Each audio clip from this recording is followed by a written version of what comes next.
Ah, you.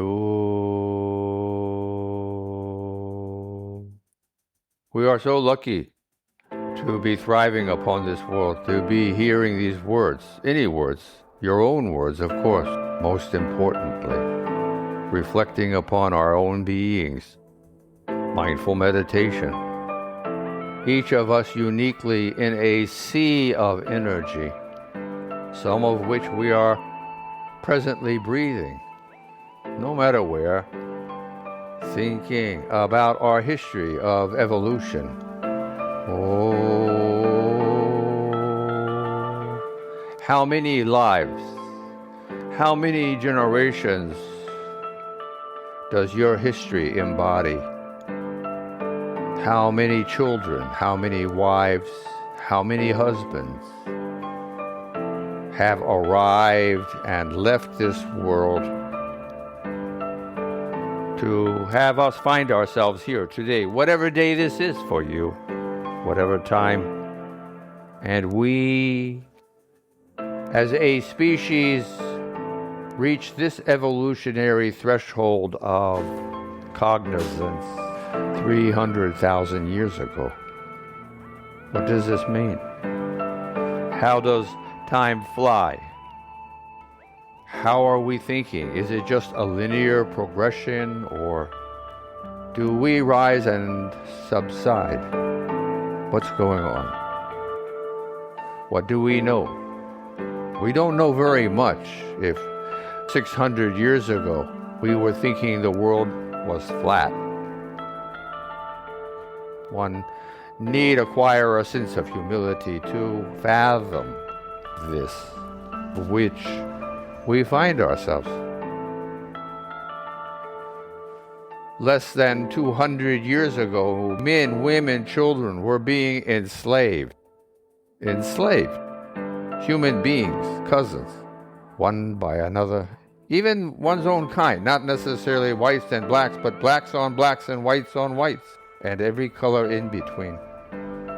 We have an ignoble history of wrongs, as well as we have many accomplishments of rights, life, liberty, and the pursuit of happiness is proclaimed in the American Constitution, in our declarations of our independence and of forming a new kind of government. These words again: life, liberty, and the pursuit of happiness. This is around 1778, something. Were people still being enslaved after this date? Yes. Were Indians being more or less exterminated after this date? Yes. Oh, I'm not disparaging. Take this as an experience, not a right or a wrong. Be a witness. What has been an ongoing evolutionary trait of man as we have increased the scope of our knowledge, of our abilities, our capabilities. And yet, we come from this path. We come from animals eating animals to survive, to protect.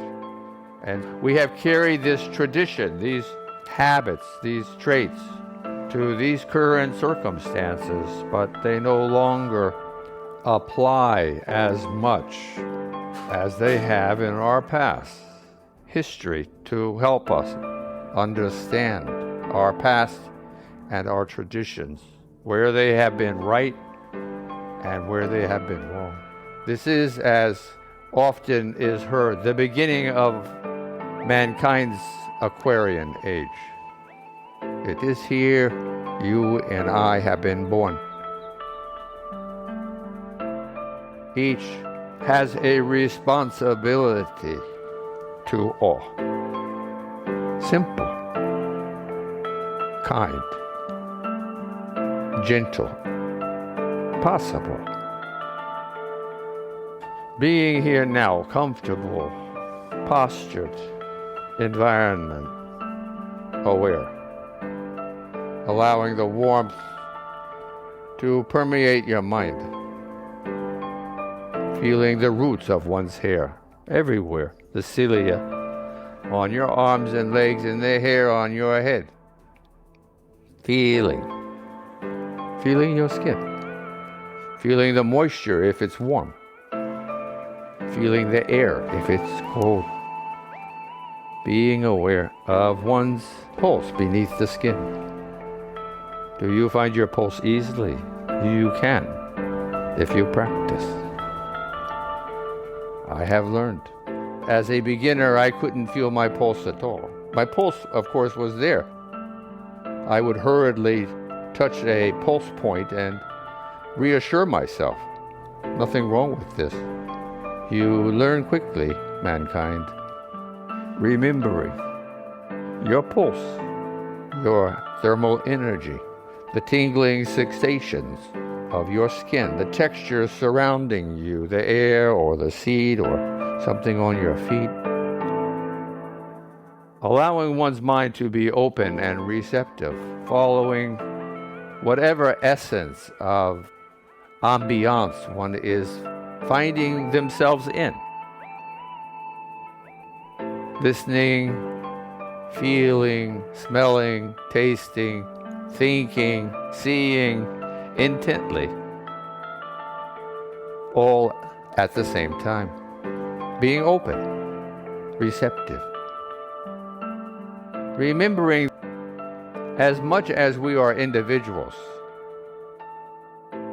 with our own life experiences, our uniqueness, our individuality, we are 99.6% the same. Our DNA, our blueprints, our software is almost identical.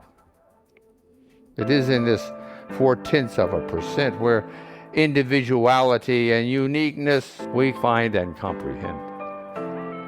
So the question gets to be, how do you want to live one's life? Who are you? What do you want to become as each moment passes? What are we setting up before ourselves as goals, accomplishments we want to create for ourselves? You are here, so you already have something in common with me, because my goals are self-realization. And anyone listening to a podcast like this is on the same journey, wanting to improve oneself, being open-minded, being a witness as much as possible, and learning to increase the amount of time that one spends in a more objective or witnessing position. How are you viewing the moments as they are cascading by?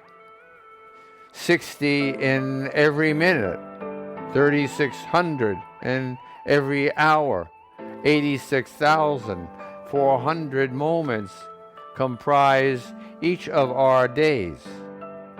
It's a lot. A lot's going along. A lot can be accomplished.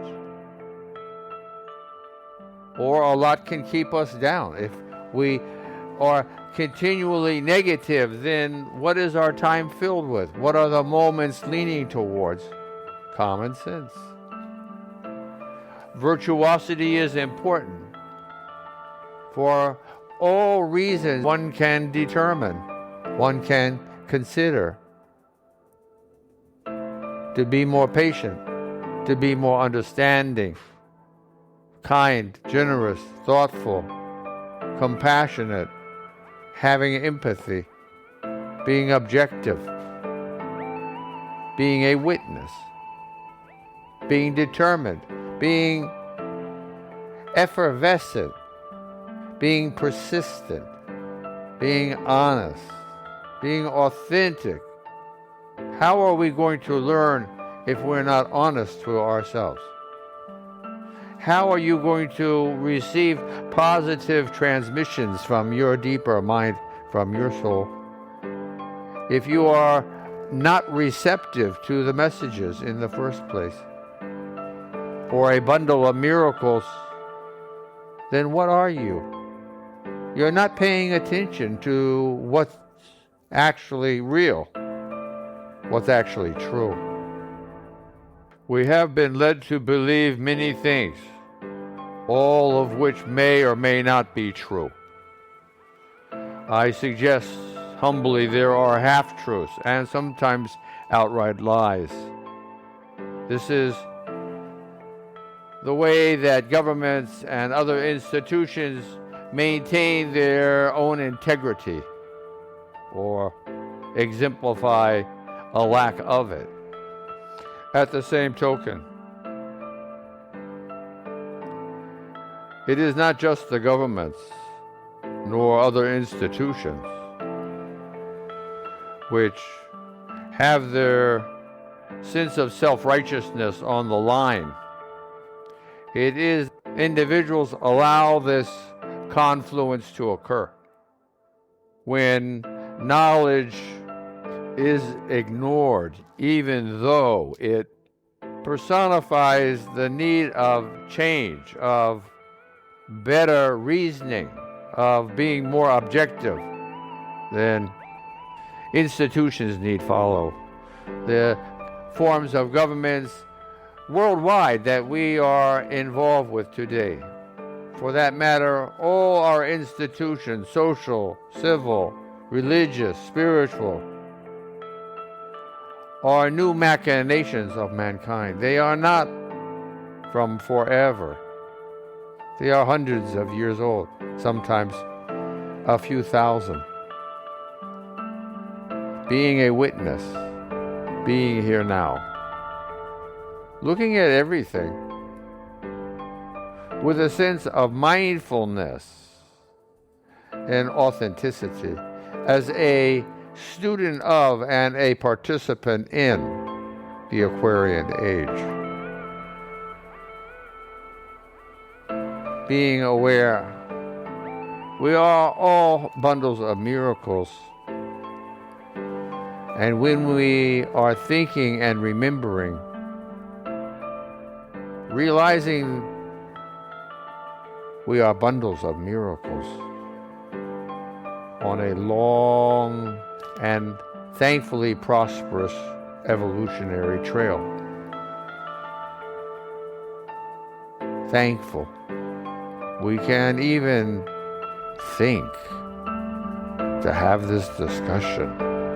The music continues for another minute.